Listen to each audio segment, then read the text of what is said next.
Welcome to Journeys with the No Schedule Man, exploring authentic stories of personal growth and lessons learned from people living true to themselves with creativity, passion, and purpose.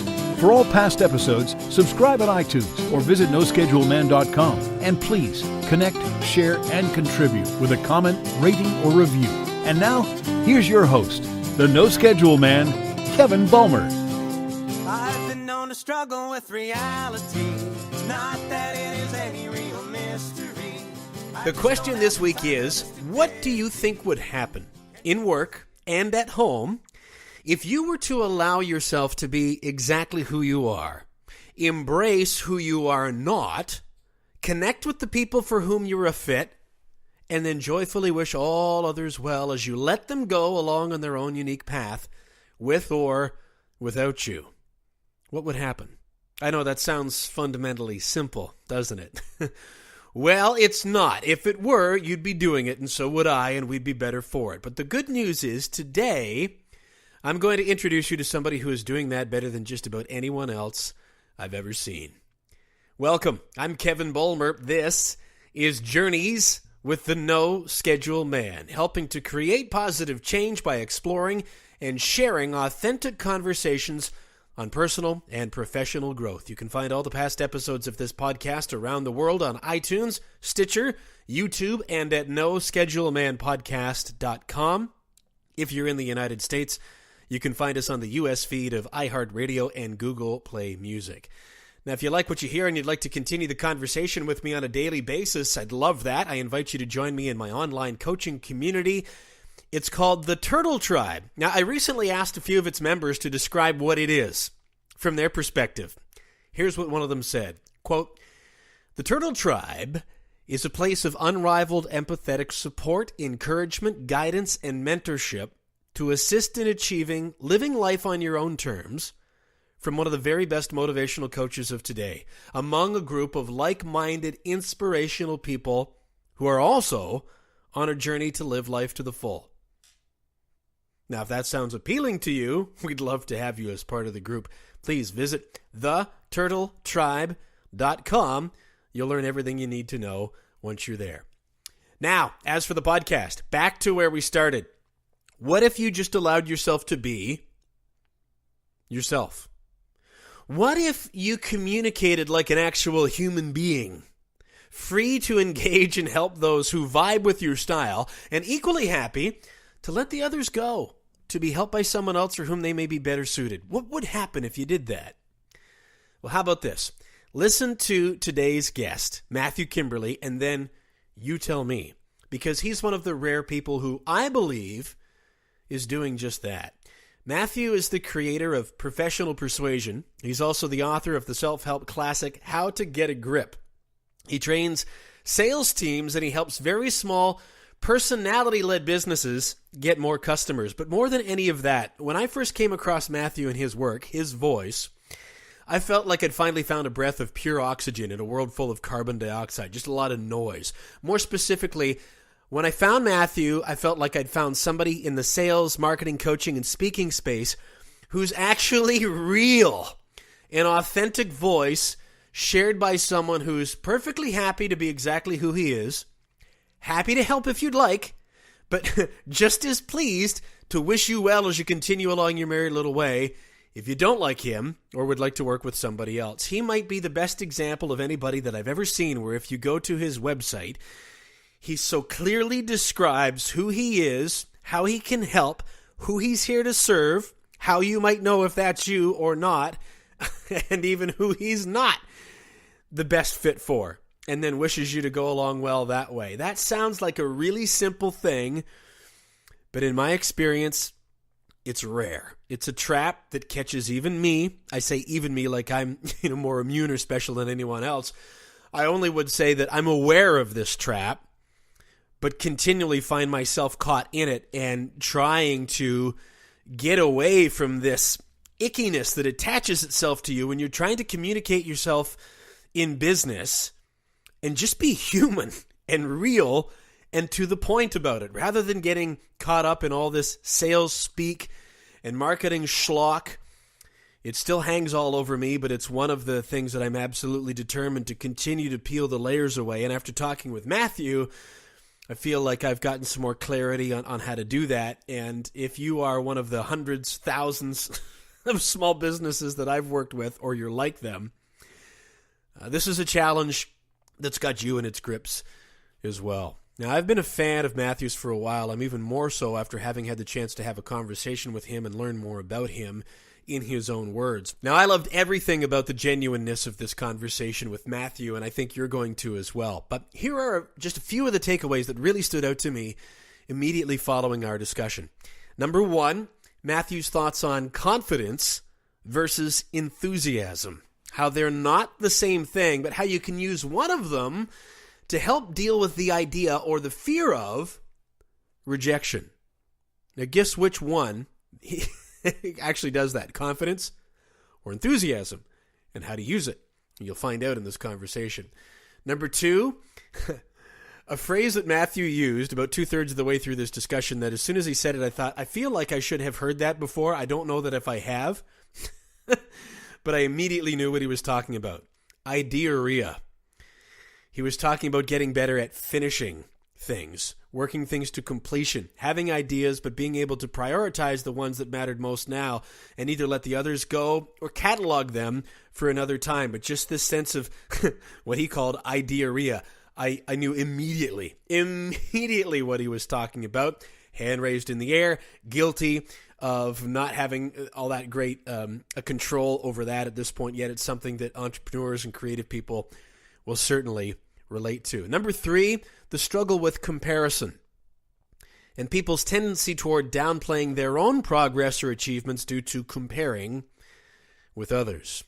Now, this is just as valid a concern, I feel, in our everyday lives, at home, at play, with our families, with our community, with our friends, as it is in our businesses.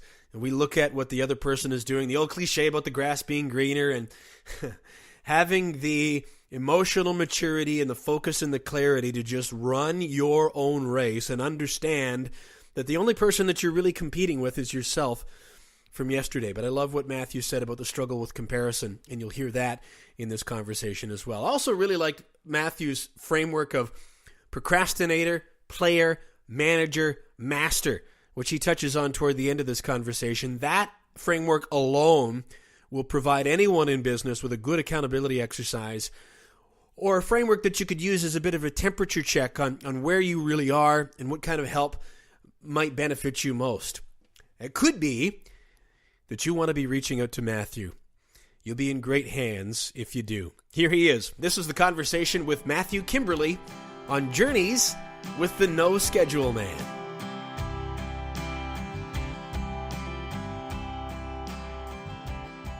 Matthew, how fair would it be to observe that you seem to be pretty comfortable inside your own skin? I think it would be a fair observation. Whether there'd be any accuracy in that observation, I don't know. I certainly couldn't. You know, what you see is what you see, and there's no disputing that. But when we look at other people, and certainly when you look at me and when others look at me, you do see the edited highlight reel. You don't see the behind the scenes. You don't see the question was, am I comfortable in my own skin? Is that what you said, Kevin? Sorry, but sure. Bad way to start. Yeah, I think that's pretty fair. I think that is pretty fair. I think I don't share as widely with the world as some of my colleagues and collaborators do. My attitude to marketing has always been relatively opaquely transparent. So I'll let you look through the windows that I allow you to look through, but I'm not going to let you look through all of them. And one of the things that really influenced me on that, I attended a conference in Las Vegas probably about 8 years ago, and I listened to Brian Clark, who was the founder of Copyblogger. He's gone on to grow Copyblogger Media to be an enormous organization. He was asked this question about transparency in marketing. How much do you share of yourself? If you're a complete mess, that wasn't his word. He used a different expression. But if you are a mess, then should you be sharing that? Is this, do we go for extreme vulnerability where we say, I can't get out of bed, I can't get through the morning without 3 shots of whiskey, I can't do this, I can't do that? And he said, well, bear in mind, if you are sharing this for business purposes or to attract a tribe or to influence people, then you do want to be yourself, but you want to be the best version of yourself. So I think, yes, it would be fair to say that I'm comfortable in my skin. It would also be fair to say that I wouldn't share 100% of what's going on behind the eyes. I suspected you'd give me an insightful answer to that, and you did. And my response to it is wanting to go back and ask the same question, but a different way because of how you answered it. And maybe Sure. I'll ask it this way, Matthew, is how fair would it be to say that you have found and feel good about your unique voice? Yes, I do. That would be fair. I do feel good about my voice. Because I want to come back to some of the things that you mentioned, because there's a lot to unpack, good stuff in that answer that I'd like to come back to. But first, when and what do you remember about maybe when you became aware for the first time that you were really feeling that way? Comfortable. Yeah, as if, okay, I see that these folks are sharing this kind of stuff, but I've maybe tried that, but it doesn't really resonate with who I think I am. But I feel like I'm supposed to do this. I know I have this to say. I know I have this to share. Eventually, I think that comes into some sort of alchemy where you just accept, oh, this is my voice. And you had said, well, okay, it's fair to say I feel pretty comfortable in that now. When did you start to feel that way? So this comes back to my journey, Kevin, which ties in very nicely with what we're talking about today. The journey that I took to where I am today started 37 years ago when self-expression was encouraged by my parents. I was into theatre, I was into the creative arts, I was very interested in poetry and creative writing and expression. And when I hit working age, my first experiences of working were relatively unconventional. I was a street performer, my own boss, paid to entertain with nobody to answer to, and then and then I worked as an actor, and then I moved into slightly more corporate, slightly more structured, slightly more regulated industries, sales and European civil service and more sales. And I found it quite constricting in many ways. And this idea that when I was working for a recruitment firm, and when I attended a meeting, I had to be wearing the suit and tie, and I couldn't share too many personal anecdotes that were too left field because they risked offending or depositioning myself, offending the prospect or depositioning myself somehow. And that was always a struggle. When I first got started in marketing, it was for marketing my own recruitment company, which I went on to form. And I always tried to be a little bit different to the other guys because it was more interesting to me. I didn't want to release another white paper with graphs on it. I wanted to release videos of me in Christmas hats singing Happy Christmas, precisely because A, it was more fun, and also because none of my clients were receiving any of that from the competition. They were receiving PowerPoints with graphs in them. So this kind of never went away. And the more entrenched I got into corporate services, the more I needed a creative outlet. And I started writing an anonymous personal development blog called How to Get a Grip. And it was almost this Jekyll and Hyde situation where I'd come into the office and do my day job. And I was the CEO and the owner of the company, wearing a disguise, I guess. And I'd do my day job, and there were more PowerPoints and graphs than I wanted, even though I tried to infuse it with fun. And then in the evening, as a stress control mechanism, I would write this cuss word ridden personal development blog, which people adored, and I loved writing it. And it got a bigger reaction, and I got a bigger buzz, and it touched more people more deeply than anything I'd ever done. And it was a kind of a heightened version of myself. It became a book. Ultimately, the blog was one of the first blogs that was picked up by a major publishing house in the UK. And thousands and thousands and thousands of people read it. And I look back at it now and I read it and I say, yes, that was a younger, angrier, less happier, version of myself that wrote it. I still stand by it, but I wouldn't write it today, almost 10 years later. And then I realized that when you are yourself, people will pay more attention. You will command more attention. You will enjoy yourself more. And following the herd was dull. It was dull and boring, and I still struggle with this to a certain degree today as a self-employed marketer, where I'll write an email to my database and I'll say to myself, this is a killer email. This is going to strike them dead and rack up a ton of commissions for me on my next program. And it just lands flat. And then the next time I'll write something which doesn't follow the rules of copywriting and doesn't follow the rules of launching and doesn't follow the rules of how to get a prospect to say yes with 3 simple steps. And people fall over themselves to do business with me because I touched them somehow. And the big difference has always been using my voice, not trying to be somebody else, not trying to fit into somebody else's shoes or somebody else's clothes, but by being confident in the knowledge that when you stand for something and you can represent that in your communication, which is pretty much the only way that we have of letting people know what we stand for, it's the way we speak and the way we act, then the right people will gravitate towards you. And I may have 3 raving fans out of 100 on, for example, an email list. But that's better than having 90 people who are or 100 people who are entirely ambivalent about your message. So only good things have come. To answer your question, progressively over the years, good things have come in terms of recognition, reward, and reimbursement from putting myself front and center and using my voice as the signal that says to the world, here's who I am, here's what I stand for. If you want to be in my world, come join. Sounds very much more like a process than any single kind of event. Yeah, there were a couple of defining points. I started training with a guy called Michael Port, who wrote a book called Book Yourself Solid. He started the Book Yourself Solid School of Coach Training, which I enrolled in and then went on to become the head of that school. And I trained up hundreds of marketing coaches through that system. And one of the fundamental principles of Book Yourself Solid is that there are some people that you're meant to serve and others not so much.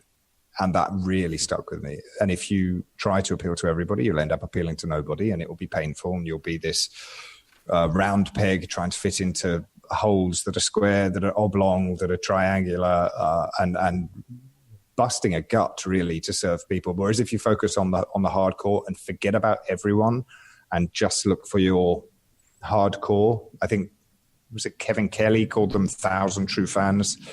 You just look for your people. That was a real defining moment. Stop trying to please everybody. When Michael Port told me, look for your people and at the positive exclusion of everybody else, that was a big game changer for me. You mentioned a few minutes ago, Matthew, about having a background in theater, street performing, getting into corporate, and you said sales, and then sales, and more sales, followed by, you said, I found it quite constricting. What does that mean? I loved selling, and I loved training salespeople. And I resented, and I still resent to this day, if anyone tells me I have to be anywhere at any time, I resent it. So having to clock in and clock out to the office, although discipline is good, and for many naturally inclined salespeople, it's exactly that discipline that they need. They need some kind of structure to contain their energy. It was a trade-off too far for me. And I'm very, very happy that life is a series of trade-offs. Very happy to accept that. But it was one too far for me. And I talk in very, very practical terms. Why couldn't I wear sneakers to the office on a day when I didn't have to meet a client? Why couldn't I? There's no good reason. Why do we have to stop at a traffic light that turns red in the middle of the road when there's no other cars for miles and miles? It was the same sort of thing that stuck with me. Why couldn't my report to my boss at the end of a week be 3 paragraphs instead of 6 pages? It was busy work. It was nonsense. There were these formulas that I understand now, and having been an employer of staff, I understand why these structures exist, but it didn't sit well with me. So this is where the constrictions came. And then, even more practically, when my son was born, I was still the owner of this recruitment company and the CEO, and leading by example to the best of my ability. And I missed out almost on the first year of my son's life, because the acceptance was that you took 2 weeks paternity leave and then you were back in the office. And that was crazy. And that was a constriction that I was very keen to break free from. And now it's 4:00 in the afternoon for me. Right now, you are my first conversation of the day, and I will never schedule a telephone call before 2:00 in the afternoon. And often I won't come to the office before 11:00 in the morning or midday. And I fully accept that this is narcissistic and selfish and self-serving, but why not? That there's your answer. I'm just a spoilt man-child is your answer. Matthew just gave me the biggest Cheshire cat grin that I've seen in a while, and I could, because we don't know each other yet, I couldn't decode whether that was go ahead, ask me something else, or wait, because I'm going to say something else after I get finished. Whenever I see a smile like that, I never want to interrupt it, but I did anyway. Oops. Go for it. Well, you have described, I've seen in one of the videos that you offer of your speaking where you ask people about what you'd like to stand for, and you've offered the word freedom. And I think you gave me just a little window into maybe what that means to you. Absolutely. So I try to give my clients 3 things: fun, freedom, and flow. They're my 3 buzzwords, but the 3 principles at the core of everything I do. And I believe that we can create, I work primarily with small business owners, owner-operators, self-employed people, or people running small teams. And often there's a lot of grind involved, and I want to replace the grind with fun. Often there's a lot of slotting into the wrong shaped holes involved. I want to replace that with friction-free flow. And often there's a knowledge gap, which means that we end up doing things which aren't strictly necessary to achieve the kind of goals that we want. And the interesting thing about my clients is all of their goals are disparate and different. Nobody comes into my program. Well, some people come into my program and say, I want to do 3 million this year, or I want to do 2 million next year. But often some people come and say, I just want to cut my hours in half, or I'm really miserable. So can we change that? So everybody's got their own goal, and it's linked to fun, freedom, and flow. And freedom means different things for different people. For me, it's about the choice to pursue projects free of calendar obligations, for example, or spend time with my kids, or not spend time with my kids, based upon the structure of the day that I've created for myself. So freedom is deeply, deeply important to me. And when I was younger, there was travel, and now I'm a father of 2 young kids.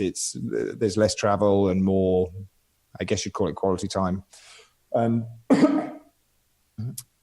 we're all looking for that, really, whether it's freedom to work more, or freedom to work less, or freedom to make healthier choices, or freedom to make different choices.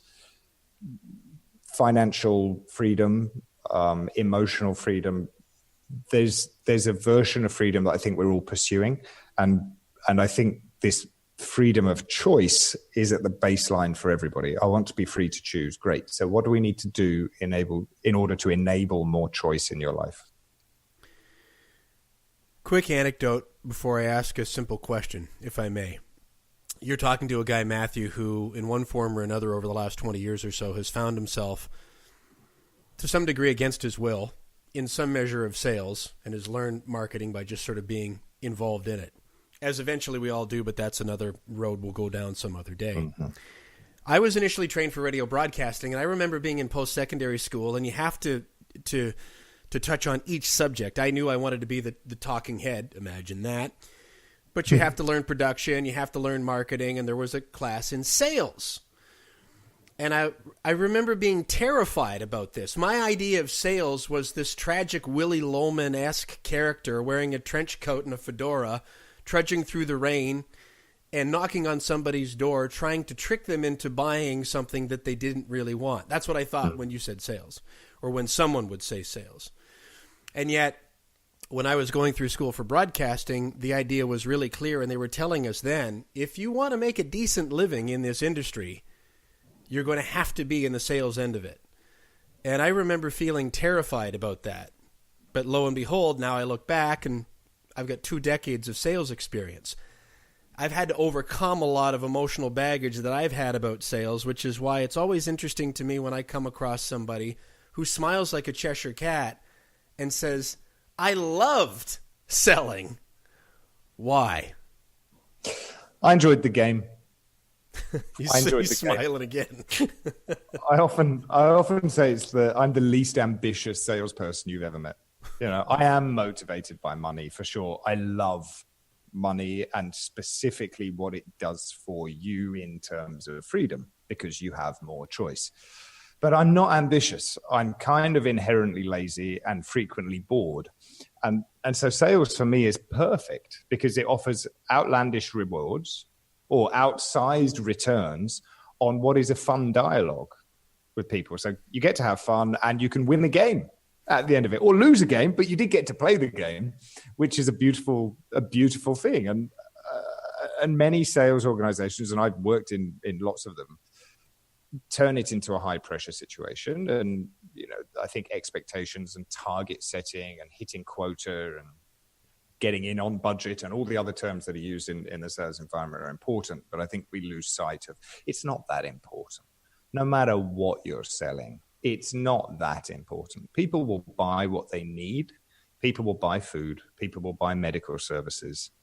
Any organization that employs a sales team must be fundamentally aware, or the individual salesperson, if they're not going to suffer from stress, has got to be aware that it's not that important. No matter what you're selling, it may make a big difference in people's lives, but there's no way that your sales manager should ever make you feel like dirt for underperforming. You can beat yourself up. It's fine. So I think maybe a healthy disrespect for authority, never really caring too much whether my sales manager was angry. But it was also important that you enjoy the process. And if you said, listen, you can spend your day entering data into a spreadsheet, or putting cans onto a shelf, or doing something which was just way beyond which I would love to be able to do, but is beyond my training, like architecture or music production or something like that. The alternative is you get to talk to people all day long, and there's a prize at the end of it if you do a good job. It's just like a dream job for someone who doesn't take things too seriously, I think. How often when you're working with these teams does the subject of rejection come up? All the time. So people say that they are afraid of rejection, which I believe is true. And it does beat you up. You also occasionally hear people say things like, well, I'm afraid of success, and I don't think that's true. I don't think anyone's afraid of success. I think people are probably reticent to put in the groundwork that might lead to success. But if I handed you, Kevin, a plate of success, you say, well, thanks very much. I'll take it gladly. No, I'm terrified. Let me go retreat into the corner of the fetal position. Would you like to take this back, please? Some people do like their comfort zone, though. So I understand the difference between, when you're comfortable, it's quite difficult to move. Like, you've had 3 beers, you've got a bag of Cheetos, there's a game on TV. Your inclination to get off the sofa isn't too great. So comfort doesn't breed movement. But rejection is a big one because it's made to be a very serious thing. It's made, especially by our sales managers and our sales training and our sales literature. They all say the same thing, which is, don't be afraid of rejection. If you get a rejection, you know your numbers. You just know that you're one fewer rejection away from getting an acceptance. But human nature doesn't like to be rejected. We don't like to be ignored. We don't like to be turned down. We don't like to disappoint. We don't like to disappoint our colleagues. We don't like to disappoint our spouses. We don't like to disappoint our bank manager or our bosses. So it does play into a big thing. And we can try to understand the psychology behind being fueled by rejection. And I think some people are. I've definitely met people who are fired up when people tell them, you'll never achieve anything. Like, well, I'll show him. It's the great story about the kid, and there's 1,000 versions of this story, but you should have seen his 8th grade report card, because the teacher said you'll never amount to anything. And I said, well, let me prove him wrong. And then I'm accepting my Oscar, and I say, I want to dedicate this to Mr. Smith, my math teacher. Ha ha, that will show you. And so rather than go deep into the mindset of how we can either get fueled by rejection or else ignore it, I prefer to just focus on the numbers. And I teach all of my clients and anyone who studies with me or works with me, I say, don't just forget about emotion and forget about rejection and forget about ambition, and instead look for confidence. And confidence, when I talk about it like this, isn't the same as enthusiasm. It isn't the same as knowing that you're going to succeed. It's just being aware of the law of averages. It's being confident that if you do this enough times with the correct form, then you will see a result eventually. If you do enough push-ups with the correct form, then you will see some muscular growth. Much the same, and it's kind of being confident in the inevitability of the numbers. And when we track our numbers and we know that if I pick up the phone 50 times today, I might get through to 10 people. And if I say the right thing to 10 people, maybe one of them will agree to meet me for a meeting. And if I have 5 meetings, then maybe one of them will become a client. I can be confident in those numbers. I might not be enthusiastic, and I can work on moving the odds in my favor and helping the numbers become more of my friend. But I can be confident that I will get there in the same way that I am confident that somebody somewhere will get hit by a car today. I'm not happy about it. I'm not enthusiastic about it. I wish it wasn't going to happen, but I can be confident based upon statistics that we will see that to be true.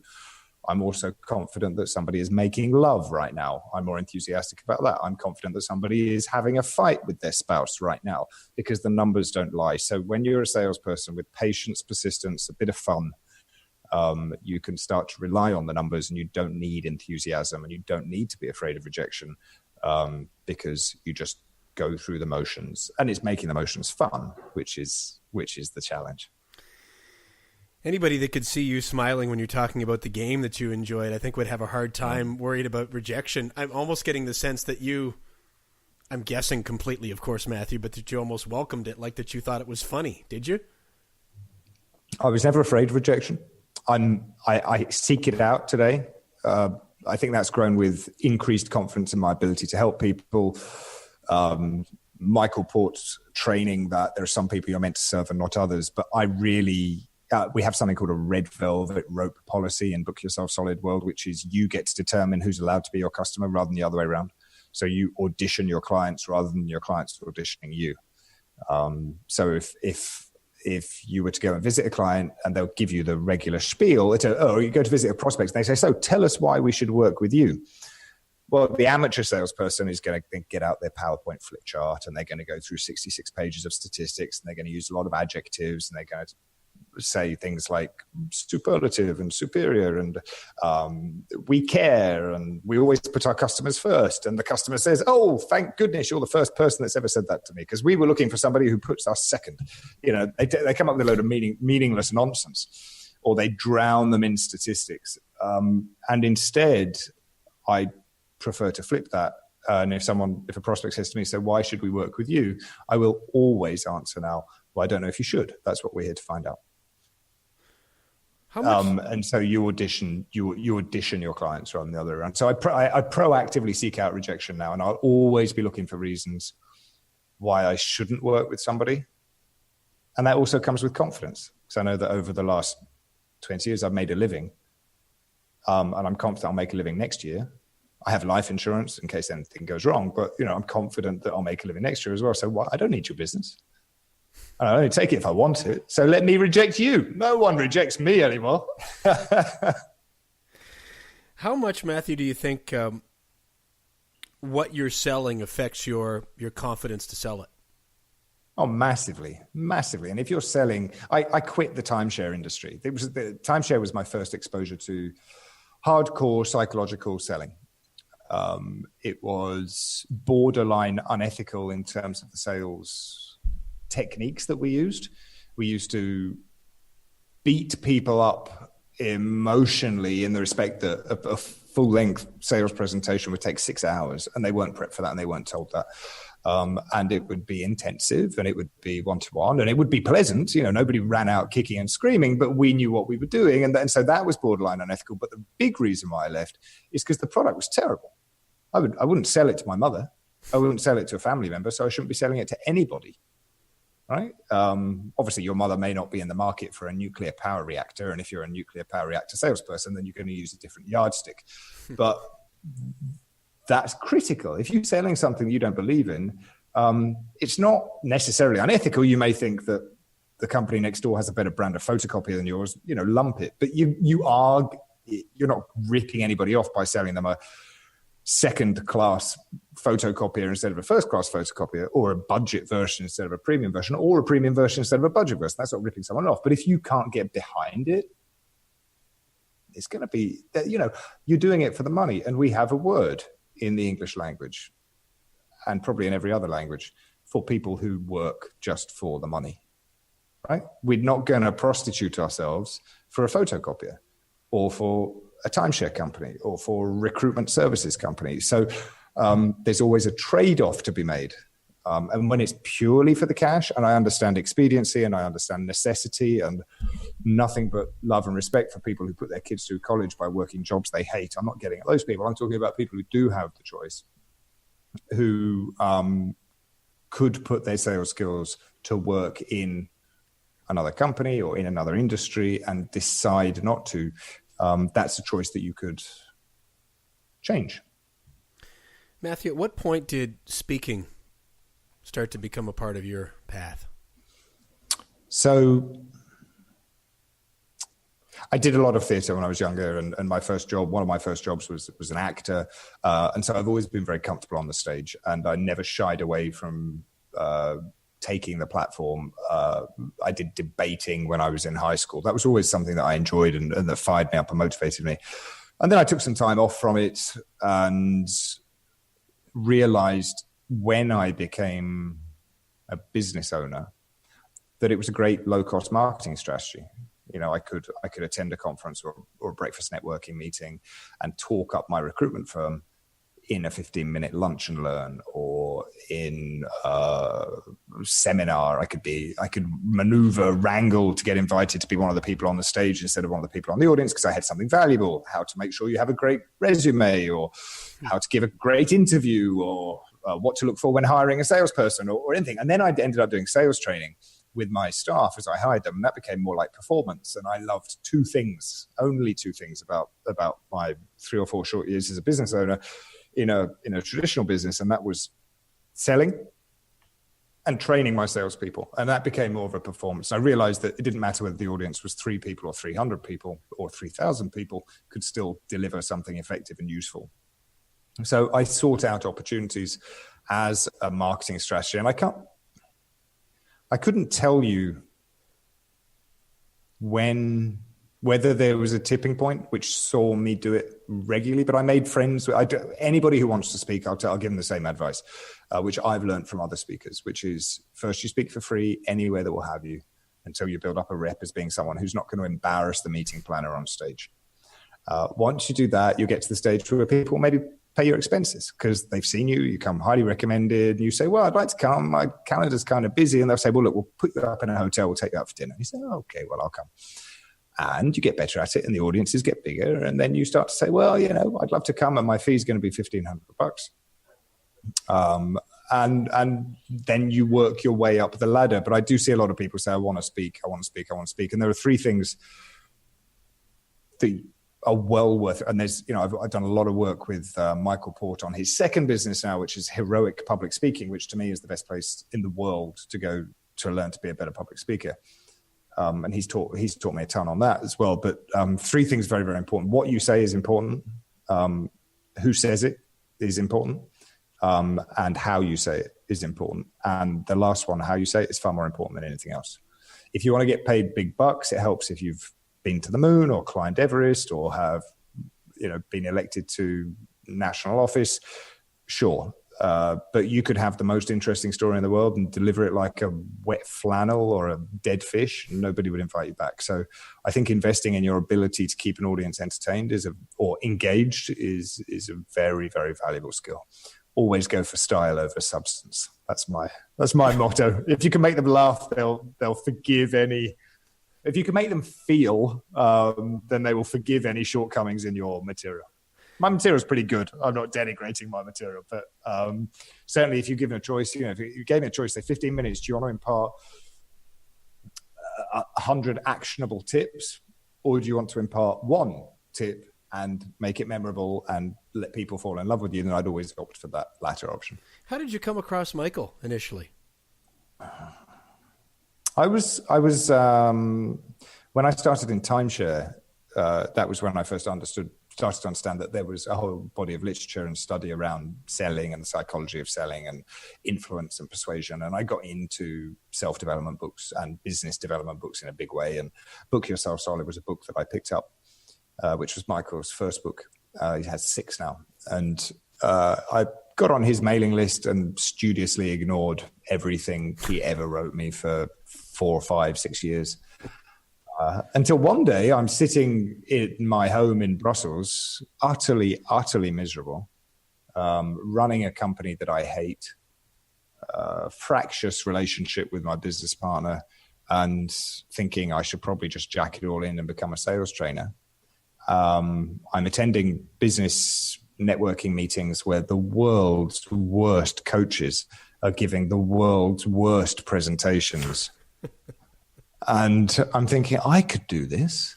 And just at that point, I get an email, lands in my inbox from Michael Port, says, do you want to become a marketing coach, a certified marketing coach? And I thought, yep.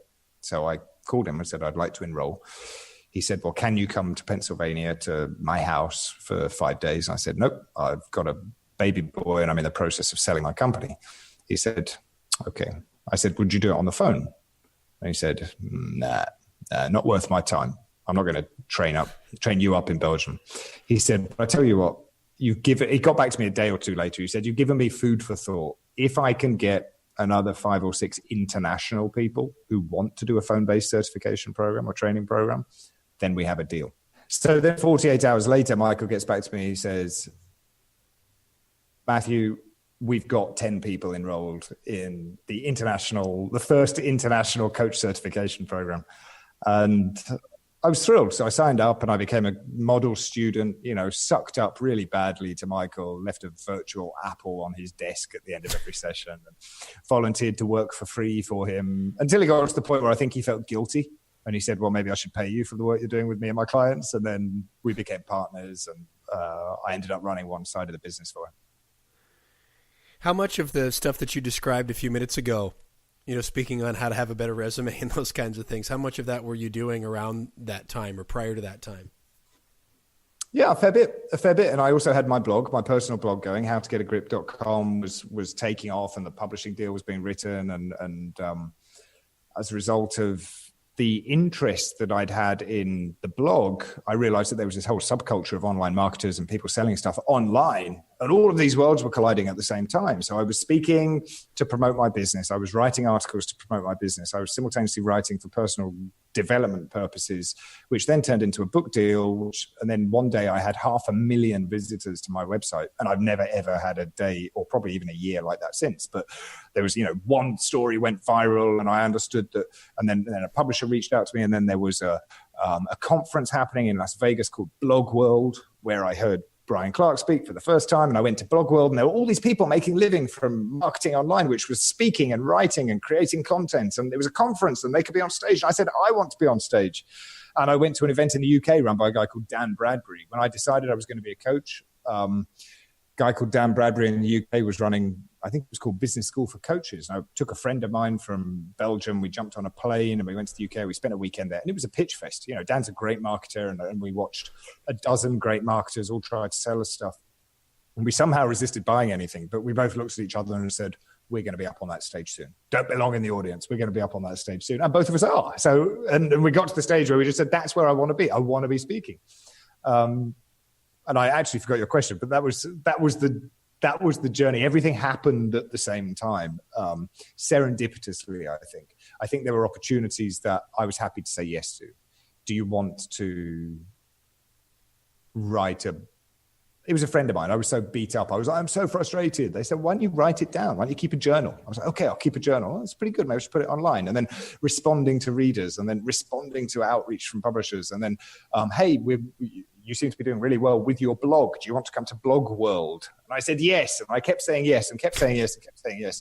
And now I try to say no as much as possible. And I'm badly trained at that. I end up saying yes to everything very quickly, typically. I know. You're here talking to me.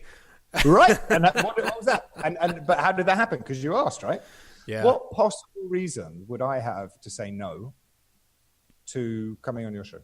But it's amazing to me how many people do, not necessarily to the show, but to life. Well, to life, yes. To your show, more specifically, I do understand why people control their... I see this as a wonderful opportunity to A, get to know you. More importantly, Kevin, no disrespect, get to know your listeners. And so your listeners can get to know me. I see it as a low cost. I'm going to invest 45 minutes of my time, going to make a new friend, hopefully give somebody some food for thought. And then I get to plant another authority signpost out in the world. So I appear on your show, and that's another thing that says, hey, Matthew might be worth listening to.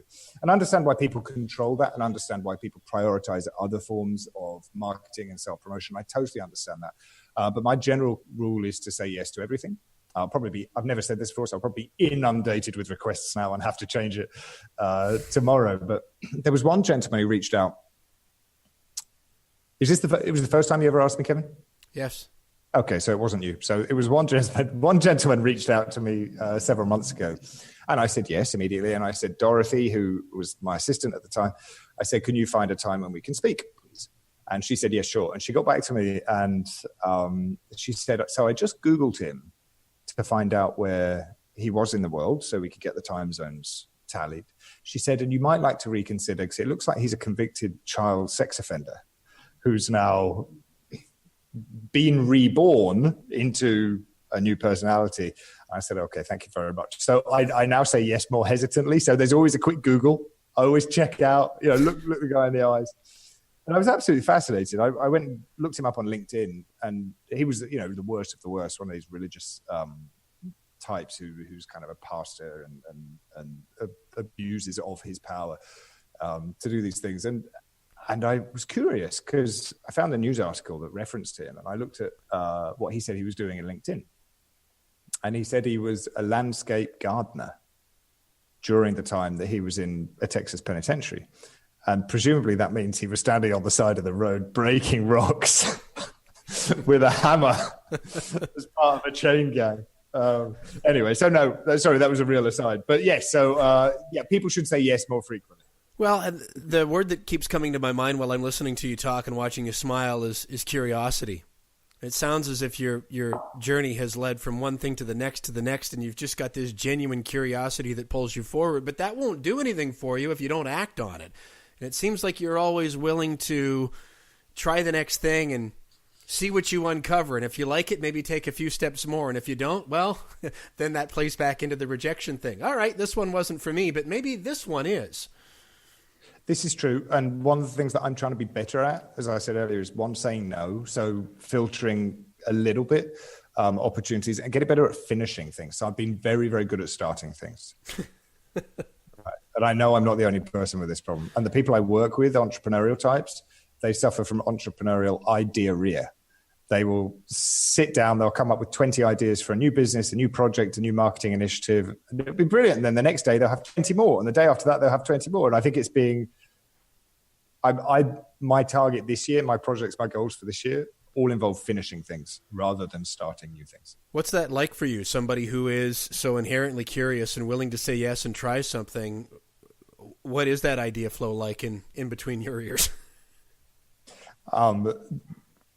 Well, I'll always say yes, but not now, right? So yes, that sounds like a wonderful idea. Let's circle back on that in 6 months. And I work with a coach, and I work with accountability partner, and I use strategies and tools, which I'm sure we can Google, things like Pomodoro's 25 minutes of focused work and only working on one thing at a time and using project management software and stuff like that to try. And I make promises to my customers and my clients, which holds me accountable to them as well. And I rely on discipline, or I rely on outside interference to keep me disciplined, because there's a lack of inherent discipline, lack of innate discipline.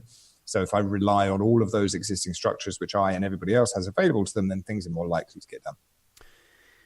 What do you see as some of the most common challenges that your clients face?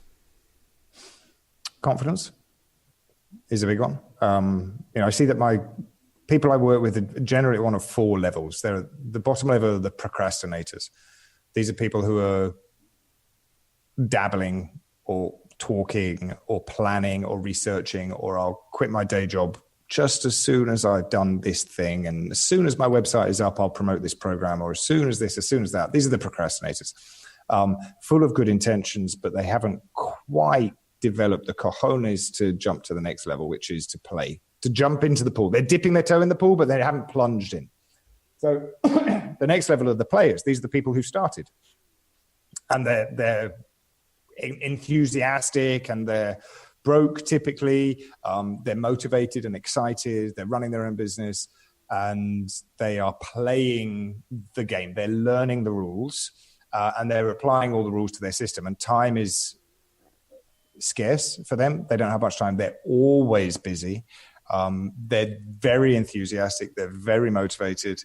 And some of them, with persistence and learning the rules and patience and discipline, gets the next level, which is the manager level. So playing is when you're learning the rules, and manager is where you know the rules.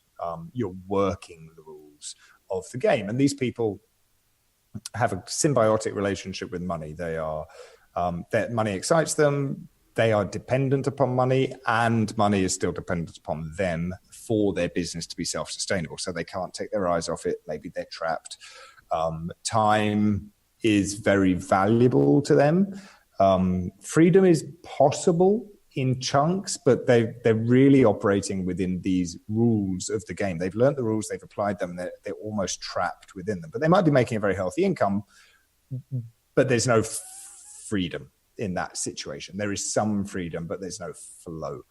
And then the people who decide to rip up the rule book and say, I'm going to do things my way, I call them the masters. So we go from procrastinator to player to manager to master. They say, I know the rules, I understand the rules, I'm not going to play by the rules anymore. I'm going to cherry pick the rules that are valuable to me.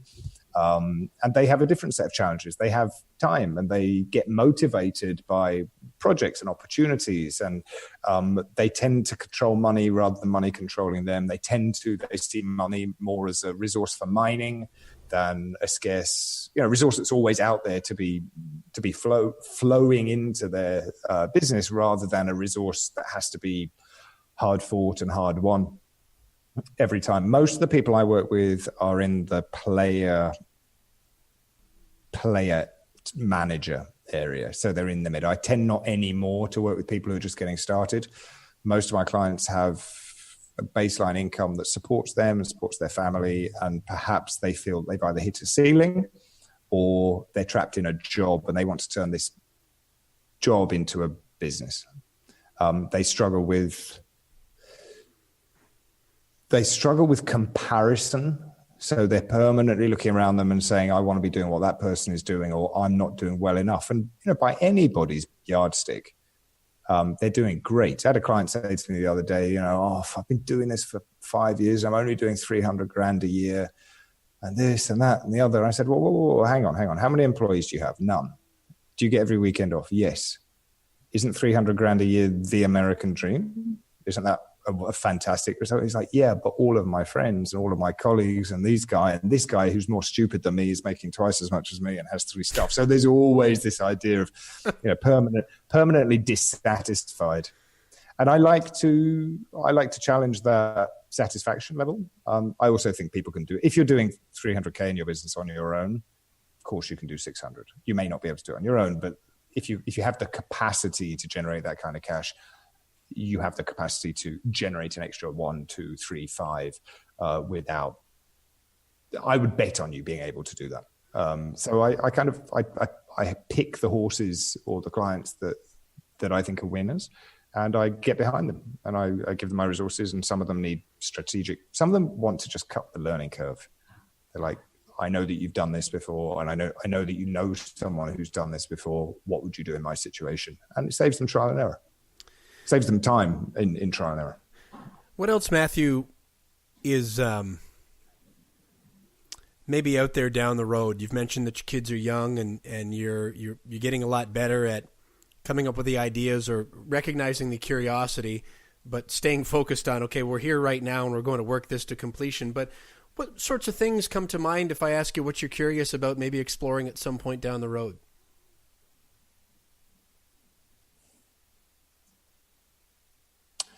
I tend not to look further than like 6 months to 12 months ahead. But I think around this time, I'm 37 now. My kids are 4 years old and 8 years old. And I think I'm just getting excited now about that. Difficult to say this without sounding self-congratulatory, but I'm very interested now in while for the immediate future, at least my family and my needs are taken care of. I'm really interested in helping young people approach adulthood through a slightly different lens. Like, I want to preach the virtues of self-employment to the world. I want to tell these 16, 17, 18-year-olds that they, if you love law and you love medicine, you love accountancy, please go and do that. We'll always need lawyers. Well, maybe not lawyers, but we'll always need doctors. We'll always need number crunchers. But imagine the fun that you can have when you are not dependent upon that boss. Imagine the opportunities that you can create for your family when you are in control of your own income. Imagine what you can do when you're financially literate. Imagine what life would look like if you leave this town. This is what I want to teach. So some kind of small-scale youth initiative has been at the back of my mind for a while. Matthew, it's really been a pleasure to have the opportunity to talk to you and to learn more about the journey so far. One of the things I love about you is that you make it really plain and clear as to how you can, number one, how you can be contacted and how people can be helped by you or to work with you. It amazes me. You talked about some of the coaches earlier where you'll go and you'll look and you may even have some interest, but for the life of you, you can't figure out how to get a hold of somebody. That's not the case with Matthew Kimberley. So I'll make sure that all of the links at whatever level people would like to investigate working with you and learning from you more, that they can do that. But the best way is always to just share a little bit of yourself. That takes time, though, a really valuable resource, and you've offered me some of that today, and I really appreciate it. Thanks so much for this. Thank you for having me, Kevin. Pleasure was entirely mine. And to connect or look into working with Matthew, the best way to do that is to start on his website, MatthewKimberley.com. And Kimberley is L-E-Y, MatthewKimberley.com. I'll link that from the blog post that goes with this episode at noschedulemanpodcast.com. This is episode number 73. Now, once you're on Matthew's website, MatthewKimberley.com, go to the Work With Me tab there. Well, do that after you've signed up to get his emails, because when you do that, you'll get a free ebook called 5 Things You Need to Do Every Morning to Get More Clients in 60 Days. I got that. I read it. It's great advice. I've loved the emails that I've been getting from Matthew so far. Really, really helpful. So do that. Then go to the Work With Me tab on his website, and you're going to find out exactly whether or not you're a fit and he's a fit for the two of you to work together. Now, a couple of other options. I would encourage you to look into what he calls Single Malt Mastermind. It's at singlemaltmastermind.com. It's a business owner's mastermind unlike any other. Private coaching for a price so low that you'll wonder what the catch is. You're going to get some emails from Matthew that are going to help you a lot. Go to singlemaltmastermind.com or look for the link at episode 73 at noschedulemanpodcast.com, and you'll find out what I'm talking about. Another way that you can learn from Matthew, you can go to theschoolforselling.com. There are 2 tracks there. Number 1 is sales training. Number 2 is the art of self-promotion. But Matthew talks about how most of the lessons that he's gained from his life in selling have gone into The School for Selling, and those courses are available at theschoolforselling.com. You can also connect with Matthew on social media, on Twitter at MJKimberley, and Facebook.com/Matthew Kimberley. And once again, all of that will be available to you. You can have all of those links at the click of a button at episode 73, the blog post there at noschedulemanpodcast.com. If you like this episode, I bet you're going to like episode 67. It's called How Do I Create a Life I Love, with another fantastic person and wildly successful entrepreneur, Dan Martell. That's episode 67. Episode 64, Loretta Smith came to mind when I was talking to Matthew, just because of how genuine and how real he is. Loretta works with a lot of corporations and C-level executives on just getting real so that they can get results. That episode's called Get Real, Get Results. Tough business questions have simple answers. It's episode 64. And episode 60 with Jim Estel, the CEO of Danby Appliances. It's called Putting People First and Scaling Business Based on Doing the Right Thing. There's another individual who has been wildly successful in business and in life just by being who he is, which is a pretty fantastic human being. Episode 60 with Jim Estel. You can find those at all past episodes of Journeys with the No Schedule Man on iTunes, Stitcher, YouTube, and at noschedulemanpodcast.com if you're in the U.S. Look for us on iHeartRadio and Google Play Music on the U.S. feeds of those channels. If you'd like to connect with me, just look for No Schedule Man. That's my handle on Facebook, Instagram, YouTube, and Twitter, or visit me at noscheduleman.com. Kevin Bulmer will take you to the same, or excuse me, kevinbulmer.com. You don't even know my own web address. It'll take you to the same place. As I mentioned at the outset of the episode, to be part of my online coaching community for some daily positive support and encouragement on your way to living the life you want, visit me at theturtletribe.com. Really appreciate you taking the time to listen today. Thank you. I hope you found this helpful. If so, please do subscribe and tell a friend. And I hope to have you here again for the next episode of Journeys with the No Schedule Man. Just a little deja vu.